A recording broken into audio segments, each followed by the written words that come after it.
Çox psixoloq bu haqda danışmır. Müəyyən bir media postlarda, mütəxəssislərin postlarında X metodlar 100% elmi, sübut olunmuş və nəticə gətirmək üçün ehtimalı yüksək olan bir metodikalar kimi təqdim olunur.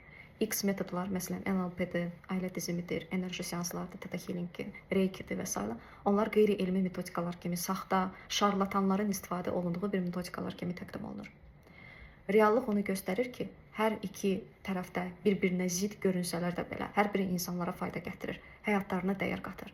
X hesab olunan, məsələn, koqnitiv davranış terapiyası, MDR və digər elmi sübut olunmuş metodikalar hər kəs üçün fayda gətirməyə bilər. Hər kəsə uyğun deyil, hər kəs bu metodikalara hazır deyil. Və eyni zamanda o qədər minlərlə də кейslər olub ki, bu metodikalar daha çox zərər veriblər. Y hesab etdiyimiz saxta adlandırılan elmi sübut olmayan metodikalar isə o qədər elə keyslər var ki, həqiqətən də insanların həyatına dəyər qatıb.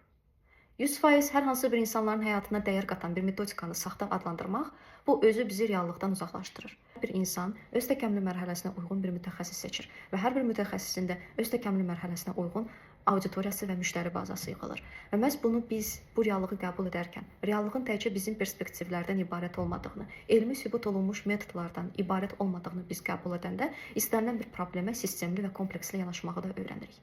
İstənilən sahədə radikal düşüncə tərzi hər zaman bizi daha çox trigger edir. Hər zaman bizi manipulyasiyalara uğramağa daha çox dəstək olur. Bu istənilən sahədə özünü göstərir. Çünki bizim reallığımız o qədər komplekslidir ki, həmin o kompleksli, rəngli reallığa ağ-qara düşüncə tərzi ilə adaptasiya demək olar ki, mümkünsüzdür. Əgər siz bu proses barədə ətraflı məlumat əldə etmək istəyirsinizsə, sizin üçün podkast yazdım. Bu podkastı tam dinləmək üçün rəydə yazmağınız kifayətdir.